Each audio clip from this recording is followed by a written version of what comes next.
My husband demanded to go through my phone, then vanished forever after reading my convo with my ex. My life has been a roller coaster ever since I came to this world. I would have some good years and bad years. I met someone and that person turned out to be my husband after years of dating. He was a very dominant boss, that is what I loved about him. He was very superior and made me submit to every decision he made. He was a real man. Every woman in our neighborhood wished their husband was like mine. He was a role model to some men.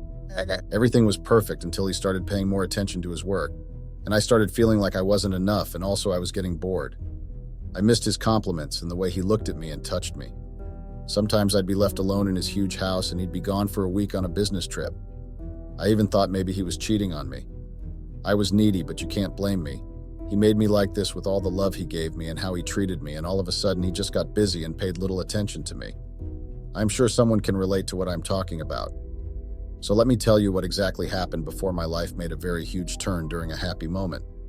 I, female 29, met Matt Harrison, male 34, my husband, in a bookshop where I was previously working before I became a fashion designer. He was there to sign autographs for his book, which was the bestseller at the time. I was shocked when he approached me because I didn't think a man of his standard would want to be with someone like me. A few weeks later, well after he had approached and we exchanged numbers, he came and picked me up after work for a little date just to get to know each other, And I found him very interesting and funny. He was born and raised in Texas. One thing I knew and had noticed about my husband since we had known each other was that he really loved his father, and he was his inspiration. Because he once told me that his father owned a junkyard and taught him how to be a responsible man. What inspired him the most about his dad was that he gave him everything he wanted, and also his junkyard was very profitable. The book he wrote was about his father and how he motivated him to be the man he is today. He was more than just a man. He is very successful, but he doesn't show unless you know a lot about him. I love the fact that he was not arrogant because of his riches. He was just a low-key successful person. He moved his family to Los Angeles. His father wanted to move in an area with an ocean view. Imagine the privilege. We shared a lot about ourselves and our goals. I considered him my best friend because he was a good listener, He knew how to make time for me, well, until he didn't. We shared a lot in common. He was very business-minded and enthusiastic about what he does. He became my pillar. He would even take me to different places that I didn't even know of, introducing me to different people who were fashion designers. As much as I had the love of becoming a fashion designer one day, I had the skill and talent in designing clothes and bags, but my wish was to first go to fashion designer school, so I would get more knowledge about it and a qualification. The more we spent time together, the more I fell for him. Was I rushing things? But you can never say no to what the heart wants and needs right. One thing about me was that I couldn't confess my feelings, and I was not about to embarrass myself like that to a man like him. Not knowing that the feeling was mutual, actually, can you imagine that? There was this day where he took me to this very classy and nice restaurant. We were actually going for our first actual date, and it was epic. And crazy enough, it was also my birthday. Yes, I had told him when my birthday was because he had asked me, but I never thought he would actually do something so good for me. A lot of people usually forgot my birthday except for my mother, of course, but no one had ever done anything for me or even bought me a gift. I fell in love with him each second we would spend with each other. I've already mentioned that he knew about my dreams of becoming a fashion designer, so he advised me to quit my job and start following my dream, and he was going to pay for my college fees. I didn't want that because I wanted to pay my own fees, but he insisted.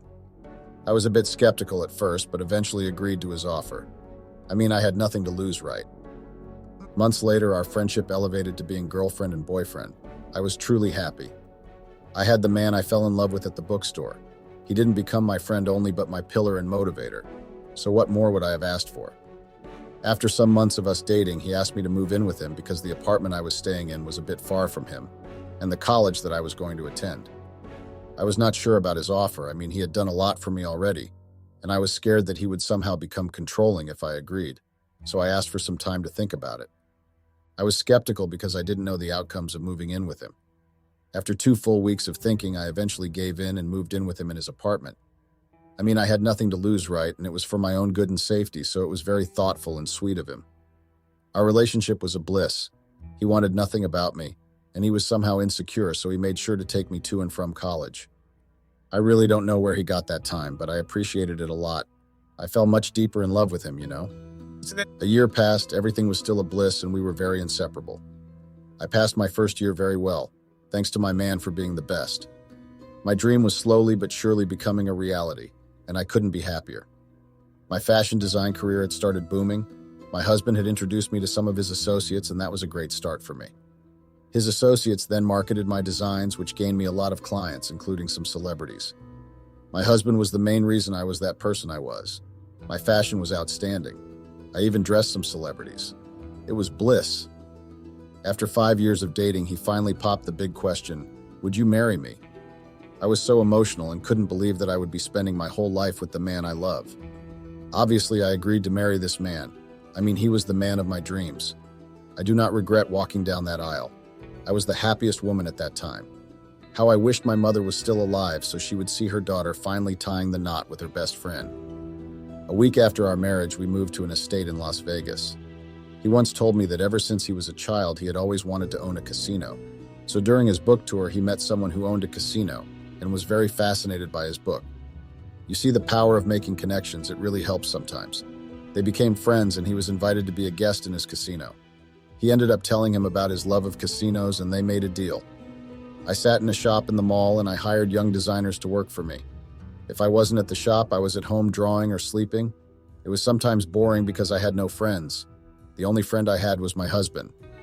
That was when everything went in a different direction. He was always busy, since his casino plan became a success. I loved his determination and enthusiasm, but I also needed his time, Well, time passed and he got pretty busy to a point that I would only see him, 2 or 3 times a week, mind you, that it was during winter holidays. He didn't even come back home during the week of Christmas and New Year because it would get pretty hectic. I tried to complain about it because ever since he got the casino deal, he even forgot about my birthday, and it was really unusual and alarming. So when I complained about it, he told me that he was working for our future and our children's future. That was just a lame excuse to justify his absence and behavior. Or was I reading too much on everything? When I saw that my husband was no longer spending a lot of time with me, I started getting bored to the core. I then started going out, going on solo dates or visiting the clubs in Vegas. I was trying to pass time, I couldn't stay cooped up in the house for the longest time because I didn't even know when my husband would have time for me again. I missed him so much, Even our intimate moments were no longer the same.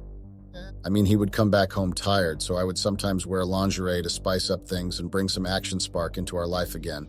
But I would be wasting my time and effort because he would come back very tired and he would just take a bath, eat, and just doze off. What infuriated me the most was when he would just doze off during a serious conversation and always get tired after one round of our intimate moment. It was really a turnoff for me because I wouldn't reach my climax and he would leave me hanging and fall asleep. It was no longer fun in our marriage and I hated that. Time passed. I was starting to enjoy my solo dates, going to check on my work, then visit clubs. It was somehow therapeutic for me and it made me kind of forget about my miserable marriage. I mean, we didn't even have children for Christ's sake, so what my husband was doing made me think that even if we were to have children, that means those children would also suffer to get his attention. I was somehow glad that we didn't have any children or the talk of having any children because they were going to suffer like I was. One day as I was going to my solo dates, I bumped into my ex-boyfriend, Keenan Bryanston, male, 30 years old. Keenan was actually my high school sweetheart.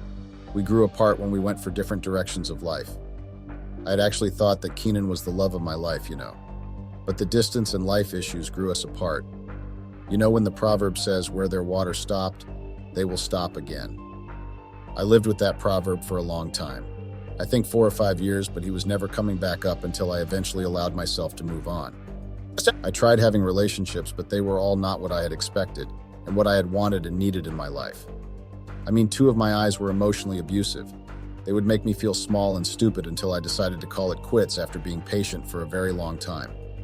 My mother would tell me that if I didn't get out of those relationships whilst I still can, I would get out of it with a coffin.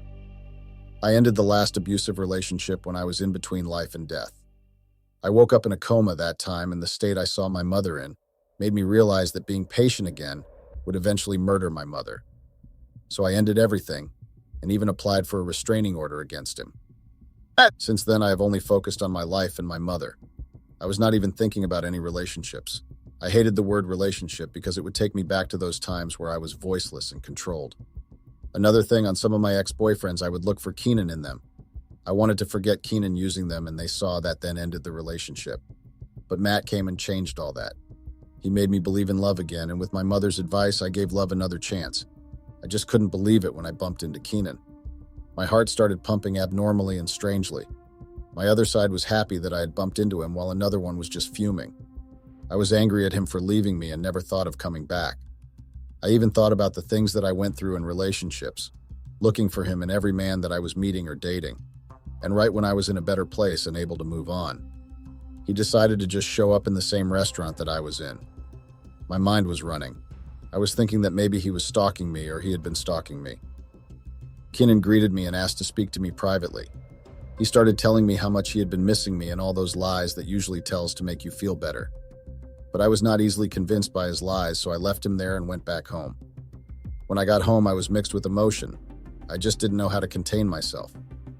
Matt came back earlier that day and asked why I was crying and looked heartbroken. I lied to him, of course. I told him that my abusive stepdad had come back and I had seen him in one of the grocery stores in town. I knew that what I was saying was utter lies. Yes, I had an abusive stepdad, but he is in prison facing his triple life sentence. 3 weeks later, I received Keenan's friend request on Facebook. I don't know what made me accept it, but I did, and I didn't regret it. I wanted to know where he was and why he never came back for me. I wanted to shout at him and maybe give him a few punches and slaps. In an instant that I had accepted his request, he sent me an inbox text. Obviously, I replied to him because I was yearning to know the reasons why he never came back. My heart still loved him a lot. Yes, I had moved on and even got married to Matt, but Keenan was like a drug that I was addicted to, and no one would know or understand the kind of affection it had on me. Keenan and I started talking and even planned to meet up so that we would iron out our differences and approach the elephant in the room. You know, Keenan's reappearance made me confused because I knew that I loved Matt, and I was married to him, but I loved Keenan also. I mean, Keenan and I didn't really break up, but the distance grew us apart. I was sure that he had moved on also because I noticed a ring on his finger. And to tell the truth, I was hurt a lot. My heart broke at the glance that I made and saw a ring on his finger. A week later, Keenan and I grew closer again. Yes, we were both married and we respected our partners, but you know when two hearts yearn for each other, they always find a way to each other again. Mind you, that time Keenan even had a child with his wife. Oh wait, no correction, he had children, 3 of them, and he loved them so much. I didn't have a problem with his children, you know. They were such angels with sweet little souls. But my problem started when their mother, Keenan's wife, started accusing me of being her husband's mistress. That time I had not gotten back with Keenan. We were just communicating in a civil way. Yes, he would tell me that I had fallen out of love with his wife, but he didn't know what to do about it. There was a lot that he had told me about his marriage. He even confessed that he had never stopped loving me, and that he even tried to connect with me using letters and paging, but it seemed like I had never received any of those. Truthfully, I had seen a couple of numbers trying to page my home number, but I had ignored them, and sometimes my mother would not be around to use her paging speaker, but I had never received any letters because after like a year or two, my mother moved from Stapleton Island and went to live in Oklahoma. So as time went by and I sold my shop to the highest bidder, I knew it was a stupid move, but I have had enough. I was starting to enjoy being at home all alone. Since my husband was lacking in giving me attention and his time, I had to get used to being alone most of the time. People were starting to annoy me and I felt uncomfortable in Las Vegas since my husband was somehow a popular man. I felt like I was being watched every time I stepped out. Yes, people knew that I was his wife and it was good at first, but I eventually got tired of being in the spotlight because of my designs and the person I had married. But it's really hard being known as the wife of the businessman, but that husband never has time for his wife, only his business and friends. I somehow felt like I was slowly becoming a furnisher in the house because I was always at the house if I was not out. His name was everywhere. I was proud of him for everything he had achieved and was in his mind. I mean, he was living his dreams and they all came true. But I still missed him. I felt like I was just a trophy wife, someone who was just there to go to gala dinners with and come back home. I actually wanted to keep Keenan out of my heart and tried to convince myself that I loved Matt. Matt was just a hardworking man, and we only had time for intimacy once a week.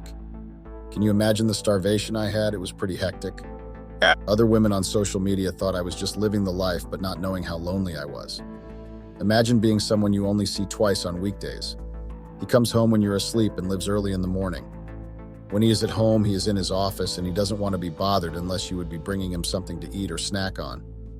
I didn't know what to do anymore because he was not even paying any attention to my concerns. As much as I needed his time and attention, I was really concerned about his health. He was too attached to his work to a point that he would just lock himself in his study or small office room the whole day. I was really worried about him, and the connection that we had was slowly fading. I had been patient for way too long. I mean, even the heart that loves also gets tired, right? And love alone was not enough if there was no connection and affection. We were more life room or housemates because we were staying in the same house, sleeping on the same bed, but the connection was no longer there. I had known there and then that I had really lost my husband, not to any lady or whatever, but I lost him to his work. Time passed. He started going on his business trips for months, leaving me in the house. What did he think I was getting attention from? So I went out more often. Well, more like going to clubs more often. The way I was so stressed, I almost got myself drinking anxiety pills because of the way my husband was acting. It was stressing me out. Time passed, and I saw that going alone to release the stress that I had at home was somehow boring. So I asked Keenan to tag along just to avoid being bored. When Keenan and I got to the nearest club, it was epic. The music was busting on top of the roof, people were dancing, and I felt at home when I entered the club's door. It felt like it was where my heart belonged. My happiness got to be in play. We bought our own drinks while enjoying the music. You know, Keenan was a handsome, slim-fit guy with a nice-cut mustache. He was looking way too different than the time he left. I told Keenan that I didn't want any vodka shots because I still had to drive back home. But he didn't listen to me. Instead, he bought more booze, and a lot of shots telling me about YOLO, you only live once, and the conversation was flowing. It was really fun hanging with him. We laughed, danced, and even made jokes about each other's moves. It was what my soul needed. I felt at peace with so much happiness. Since that day, I continued going out, partying, and clubbing with Keenan. What I liked more about Keenan was that he was not afraid to live for himself. Yes, we were both going through our ***Thai marriages, but we left that outside the club and came to enjoy our lives. Keenan was also working as an architect, but he allowed himself to let loose a little. He was not afraid to be wild and be himself without any fear of being judged. Trevor and I were stealing glances at each other. I saw that we had a lot in common. During the times of going out, Trevor would sometimes ask me to be his date at parties, as friends, of course. That time I was still friend-zoning him even though my heart yearned for his touch. As much as that was wrong in so many ways, but I felt a sense of belonging, you know. I felt at home. I mean, he allowed me to be wild and carefree while he also does the same. It was like we were a couple that had an open relationship, and it felt great. I wanted that with Matt, but he didn't pay attention to my needs and desires. A month passed. Keenan and I went to this music event, and there was DJ Black Coffee, South Africa's best deep house DJ, along with other DJs and artists. It was truly a blast, and I was having so much fun. I loved the DJ very much, and it made me happy to get a chance to be at one of his events that took place in Madison Square Gardens. My husband, or must I say my ex-husband, never really cared about what I liked and what I didn't. All he cared about was showering me with those materialistic things that I didn't even like, but I would show happiness because I love him, you know. After DJ Black Coffee's event, we went to another nightclub not far from my house, or must I say Charlize's house. We got there and the music was booming, people minding their own business, having fun in every way. I was also having so much fun with Keenan, but what I didn't appreciate about him was that he kept confessing his feelings for me. I knew I was feeling the same, but I was trying by all means to mask that. I knew that I was married and committed to Matt, which was why I didn't consider Keenan's feelings towards me. I knew where my heart belonged, so when I told him to remember that I was someone's wife, he told me that he had noticed, but he couldn't live with the fact that he had feelings for me. Unexpectedly, I regretted myself and felt guilty after I kissed Keenan. Yes, I was intoxicated a lot to a point that I found myself craving for Keenan's sexy and pinkish lips. I couldn't contain myself any longer. I know I shouldn't have done that since I am or was a married woman, and what I did was breaking the vows that I had made in front of the Lord, both our families and friends. I knew that if Matt was to find out about what I had done, things would take a huge turn for me, and my marriage would either be in jeopardy or get destroyed completely. What shocked me later on that evening was when Keenan told me that he was going through a divorce, and his wife, or ex-wife rather, was threatening to take his children with her. I knew how much Keenan loved his children and how much they meant to him, so the issue was eating him up. Sure, he was no longer in love with his ex-wife, and he would have happily signed the divorce papers right after receiving them, but the fact that she wanted to fight her battles using his children somehow triggered a soft spot, sadness mixed with anger that he had tried to put a brave face on. I knew that that was a very sensitive issue to him, and I had to be there for him. That time I spent the night with Keenan. We kissed and foreplayed, but never got into the intimacy part, even though I was yearning for it. But I couldn't, or we couldn't go that far, because he was trying to win me back. He had already won my heart because it had never stopped loving and beating for him, but I had to think that I was married. So the next day I told him that whatever happened to us must remain where we were because I loved my husband. I was fooling myself, and I wanted to keep our relationship civil. The guilt was eating me up, to tell me that I found myself trying by all means to cover the shenanigan that I had done and focus on my marriage and my husband.